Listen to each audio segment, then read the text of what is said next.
So I just went live and spoke about Kabbalah and the Hebrew alphabet, and I didn't realize that you guys couldn't hear me for a big portion of it, and it was very important. So I just erased that video, and I'm starting over. And here it is. So I'm talking about, right now I am here to talk about the Kabbalah and the Hebrew alphabet. So this is more about the Zohar and the Kabbalistic or mystical perspective on what the Hebrew alphabet is. So when you learn the English alphabet, it's not the same, okay, as when you learn the Hebrew alphabet. It's very different. It's very different. Although there are similarities, because hey, everything is connected, and especially something like comparing things letter to letter, we can really see the similarities, letter to letter. But something that's very unique about when we study and memorize the Hebrew alphabet is that they're hieroglyphics.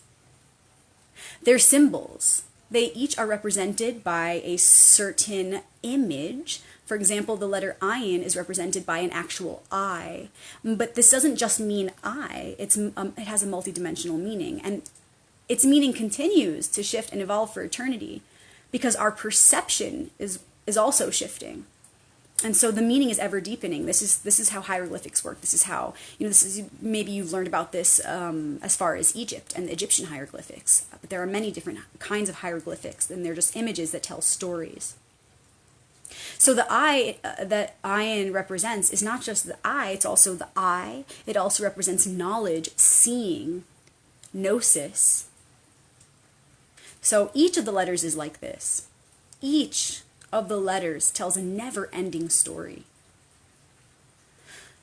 So when you study and memorize the Hebrew alphabet, you're also simultaneously developing an intimate connection with not only each of the letters, but with each of the names of God.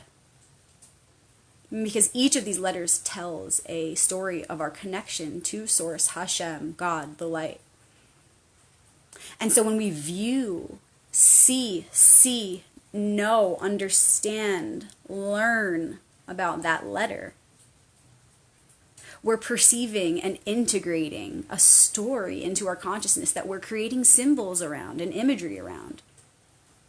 So when we go through this Hebrew alphabet, yes, we are essentially developing connections with the names of God. So we're not just learning each of the letters, we're also learning within that, because within each of the letters is contained the names of God. So we're also learning, taking in, breathing in the essence of the combinations of these letters which form the names of God.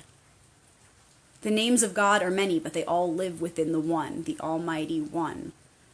So when we study and learn the Hebrew alphabet, we're connecting not just with the names of God, but the One. And because Hebrew letters are formed by these simple shapes, which are really geometry, they reveal to us the pattern of our DNA. They're in reflection of our DNA.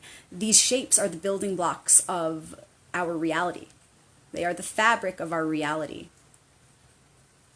So when we study the Hebrew alphabet, we're really studying all of life, which is love. So when we study the Hebrew alphabet, we study love, we study life, we study love. But like I said a minute ago, we don't just study, we also develop an intimate connection with.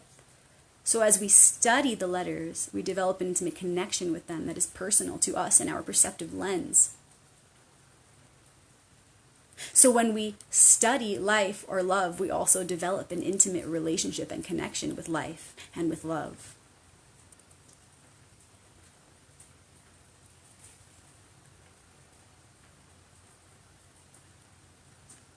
Within each letter is contained a whole never-ending story. That's so magical.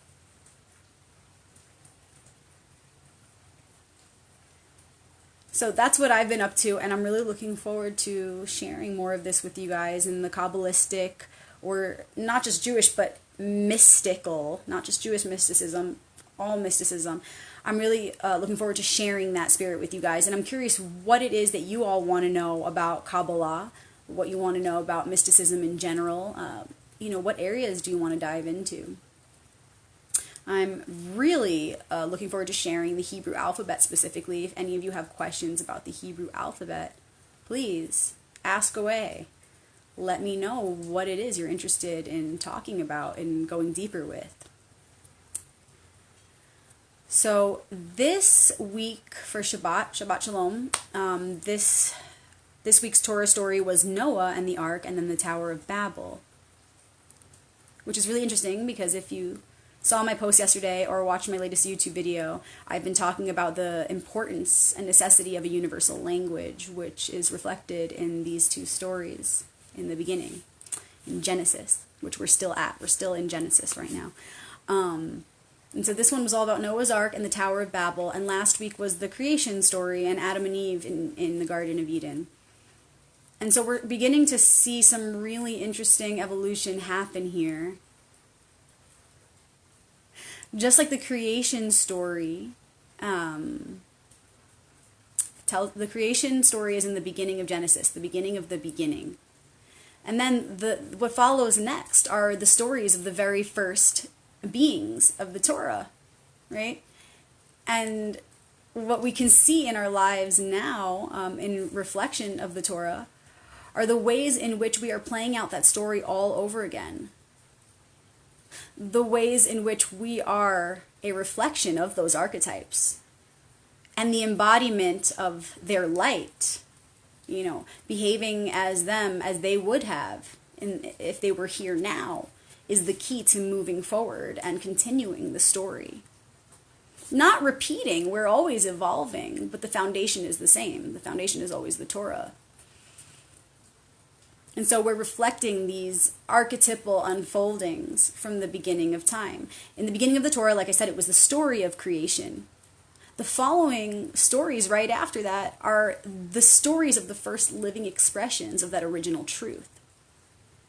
Every time we read the Torah, we're rewriting the story because we're perceiving it from our lens here now. So everything that happened from the very beginning to now is being added on each time we read it. So it's always different. It's never the same. The Torah becomes a timeless technology in this way. It's a timeless guide. It's like a spaceship, you guys. So again, those first stories of the first beings in the Torah are really meant to show us how, we're able to manifest the word, how we become living expressions of that truth. And I'm really looking forward to sharing with you some of my findings from the past 2 weeks, from, last week when we started the creation story. There's some really interesting stuff, you guys. We see the development of the ego from Noah to Abraham, and I'm going to go into that.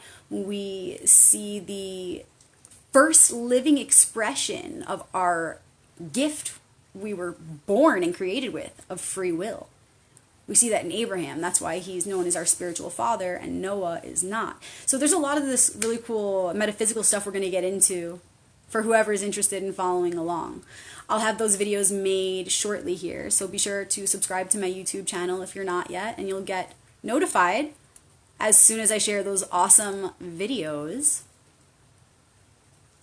So what else do I want to share before I head out here? Well, it's raining, it's pouring, and I always find it interesting that the weather is even aligned with wherever we're at in the Torah every year. Sure, we've had many storms, especially in the recent past with everything going on. There are many natural disasters, but right now we're particularly experiencing that water, that flooding. And this is represented by the story of Noah and the ark from the very beginning. And I want to conclude with the rainbow. What is that? The rainbow is the covenant. It's a representation and a reminder of God's promise to the people after the storm. He told Noah, I will never again do this. The world will never again be destroyed by divine hands. And the rainbow became the representation of that covenant. And so when we see a rainbow, we are reminded of God's promise. And that rainbow, to put it in another way, also acts as a bridge between God and man, between heaven and earth. In Sanskrit, this is called the Antakarana, the Rainbow Bridge. And this is spoken about by all tribes all around the world. All peoples have a story about this Rainbow Bridge, which is essentially just the connection between God and man. Psychologically, we can see that as a neural pathway, connecting one thing to another. This Rainbow Bridge is represented even in our DNA, and Noah's Ark and the rainbow seen as a sign of that covenant. This is all symbolism that, again, is written in the story contained in our DNA. So if you want to know more about this, because you're probably like, huh, what is she talking about? Or you're like, yes, yes, tell me more. If you are one of those beings who's interested in diving deep, please let me know. I'm taking note of who's interested. And as this grows and becomes a movement, and we have a space where we can even gather locally together, I will let you know. So if this is something you're interested in, the mysticism, the Kabbalah behind these sacred hieroglyphic letters and images, let me know. I'd be happy to share. Thanks for tuning in, you guys. Thank you for holding that divine space, for the two to become one, for heaven to be made manifest on earth. And I appreciate all that you do in that light. Can't wait to share all the magic that I've been learning. Many blessings, and enjoy the rest of Shabbat. Shabbat Shalom.